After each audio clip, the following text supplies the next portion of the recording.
It was a lovely morning when you and Jesus got in the boat and started sailing. The gulls were crying overhead. The herons and egrets waded through the shallows. The cormorants swam cheerily alongside as you raised the sail and caught the gentle breeze that would make for a very easy crossing to the other side. And of course, you all had a lovely time. You sang some of your favorite songs, there were uplifting prayers, and Jesus even spoke about the scriptures and their application to life in Galilee in your day. It made it all feel as if being a disciple of Jesus was free and easy. Many of you were so comfortable that you began to nod and doze off in the bottom of the boat. And there were also other boats that were sailing alongside. For example, there was one boat nearby that was filled with disciples who were also faithful to Jesus. They just had a different way of living out their practice of baptism, insisting that only adults could be baptized. And then there was another boat over here that was full of disciples who were so fond of burning incense and ringing bells to enhance their practice of faith. And there were even a few other boats where the people in those boats, their practices were hardly different at all from the people in your boat. They just liked their boat, even if it was a bit rickety, even if it did sometimes let some water seep in over the sides. They just wanted to stay in their own boat. And so despite some minor diversity among the boats, everyone had a wonderful morning of pleasant Christian fellowship and formation. And that pleasant crossing must have happened prior to the story that we read from the Gospel of Mark today. But did you notice how we didn't get the story of that crossing?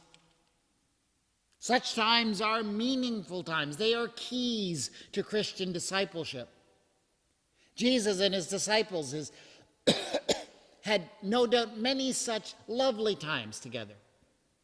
But the accounts of those times did not make their way into the Gospels. In the same way, there have been many eras in the life of the church where we've been able to enjoy the peacefulness of the voyage of Christian life. We've been able to coexist amicably with other Christian groups and not really worry about them because we knew that they were moving more or less in the same general direction. These were wonderful and meaningful times, times of fundamental formation of faith and practice and priorities. We cherish such times. But are we living in such times? Seems not. And so, despite the fact that I know we love to talk about such peaceful times in the life of the church, I don't want to talk about that morning crossing today. I want to talk about the crossing that is actually described in the gospel story. And I would note, first of all, that the story of that crossing starts out pleasant enough. Jesus has just wound up a seemingly lovely day of preaching to the crowds, and he turns to his disciples and he says, "Let us go across to the other side of the lake." Sounds nice, doesn't it? Jesus seems to be promising just as gentle a crossing as you all had in the morning. But if you pay close attention, you will realize that he doesn't actually promise anything about the ease of the crossing to come. He does promise that you're going to get to the other side, and that turns out to be a very important promise indeed. But never make the mistake of assuming that God's promises about a destination are promises about how easy it's going to be to get there. But God does give that promise, and you need to hold on to it. And so you do that. You all get back into the boat. And just as you push off from the dock, I want you to notice something. Because Mark makes a point of saying something right at this point in his story. Other boats were there too, he says. And I can see no other way of understanding that than the way that I described those other boats in my description of the morning crossing. Mark seems to be dropping this little sentence into his story as a reference to other Christian groups that probably existed at the time when this gospel was written. You see, early on, there were divisions among the disciples of Jesus. Oh, nothing quite as formal, of course, as we have today. They had no denominations. They didn't even have church buildings to become attached to. But there are indications that there were different groups that had different understandings of how to be faithful disciples, almost right from the very beginning. And this is the reality that Mark gives a nod to at the beginning of his story of the crossing. And refreshingly, he seems to be acknowledging that's okay. It's okay that there are different groups that have different approaches to Jesus. And so everything seems so promising, so harmonious as you set out to go back across the lake. But that is exactly what is about to change, isn't it? And it is one thing to be a Christian and to live out your faith as the church when the breezes are gentle and the water is calm and the passage is easy. It's a different matter when the storm comes.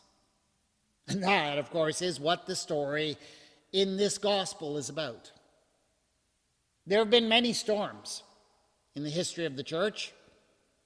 They've been different in their intensity and power, of course.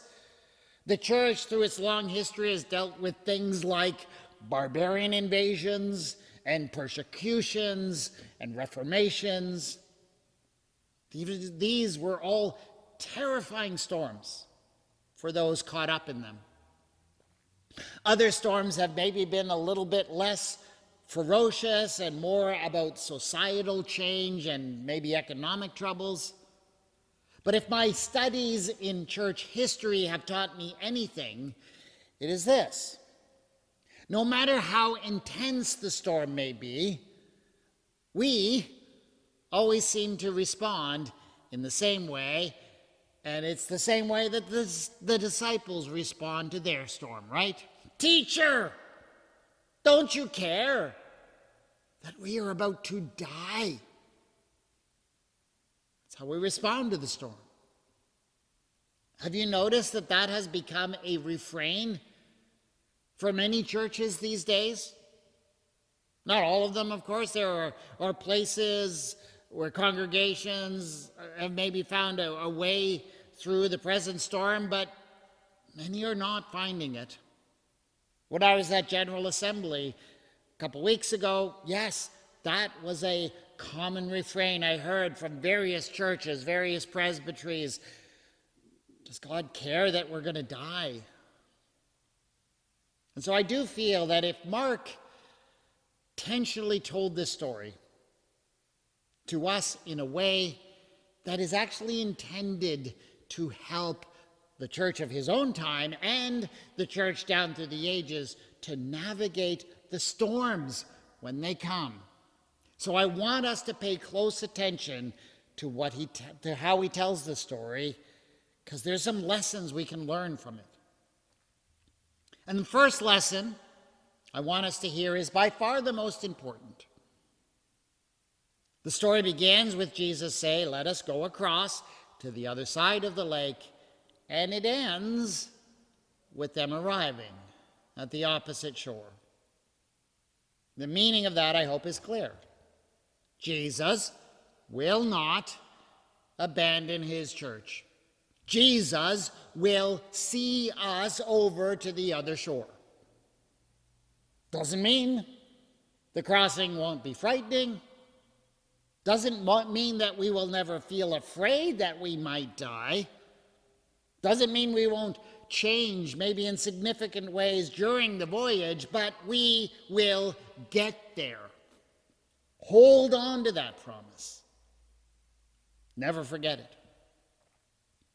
The disciples forget that promise in the middle of the storm, and Jesus rebukes them for it, rightly so.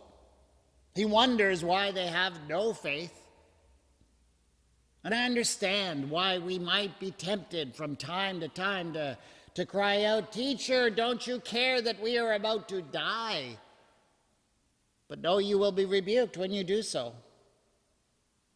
Because though I believe Jesus understands and appreciates it, when we express our fears and our worries, we should never make the mistake of giving into despair because we've forgotten Jesus' promises. When we believe in those promises, we will begin to see the new possibilities that Jesus is creating for us in the midst of the storm. And though it may be true that we might not arrive on the far shore in the same condition we were in when we embarked, the storm may bring change. Jesus' promise of arrival is secure. And speaking about potential change, we come to the second lesson in this story. When disciples begin this second journey, this journey back, as I've noted, Mark makes a point of saying that other boats were there too. And I don't think that's a random comment. I think that Mark is saying something about how the church operates when the storm isn't on. But if that's the state before the storm comes, what happens once the storm starts? It's described like this: a great windstorm arose, and the waves beat into the boat so that the boat was already being swamped. Yes. It seems that once the storm starts, we are no longer thinking in terms of our boat and these other boats. The other boats have dropped out of the story. And that's how it goes, doesn't it? When the going is well, when the breezes are gentle, when the currents are not against us, it's easy to let the little things matter. The disagreements over theology, the differences in polity, the particular preferences of pious practice seem so important. And the resources are abundant enough that we can justify maintaining our own boats. But once the storm hits, what happens?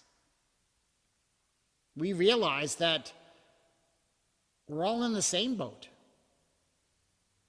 When the water is washing over the gunwales, when the waves threaten to capsize us, those distinctions, those differences just don't seem to matter so much anymore.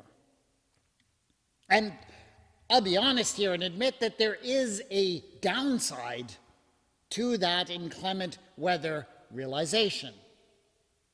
When the storms have struck at various times in the history of the church, yes, those have been times when various traditions and distinctivenesses have been lost.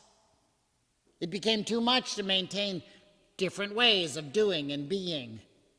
And such losses are very real and very painful. In our present storm, the one the church is facing right now, we may see some of those kinds of losses, and we must be compassionate in the face of them.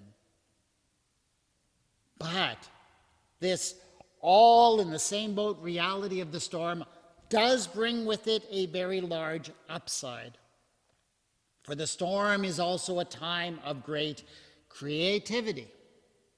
And we particularly experience that creativity in terms of finding ways to work together. And all of a sudden, all of those distinctions between the groups, even if they're still meaningful, just no longer seem to be a big enough reason to, well, not be in the same boat together. And when the storm hits, there's even a willingness to suspend, maybe even ignore things like rules or structures that might get in the way of us working together. We would never dream of doing such things in the calm weather, but everything seems possible during the storm. That's actually what has happened with our whole summer experiment. You know, this idea of us worshiping and working together wasn't something that we organized through the normal chain of things. We did not ask Presbytery to make it happen, even though Presbytery ultimately is responsible for what happens in these congregations. No, this was something we just worked out between ourselves, respecting, of course, the wisdom of the sessions of the various congregations. Now, if at the end of this experiment we discern that God is calling some of these congregations to work together in ongoing ways, at that point, yeah, we may go back to the presbytery and figure out how to make that happen according to our polity. But in the storm, there is a kind of a freedom to experiment. There's something exciting about that. And I know it also can be very frightening. Yes, you might be afraid that your boat might sink. The terror of the disciples in this story, even though many of them are these experienced fishers, is palpable. So don't expect we won't be dealing with any fear. But if we remember Jesus' promise to the church, yes, we will get to the other side. We do not need to lose faith. And that's what matters. And by the way, it's not just the promise that Jesus gives us before the start of the crossing that gives us reason to hope. It's also what he does for us in the midst of the storm. Jesus stood up and commanded the wind, "Be quiet," and said to the waves, "Be still." The wind died down and there was a great calm. Never forget that when we learn to trust Jesus, Jesus will give us that same comfort, that same peace and calm, even though the storm around us may be raging. So we have this promise. We're going to get to the other side. We have this offer of peace and calm even in the midst of the storm. So let's do it. Let's embark with faith. Let us go across to the other side of the lake.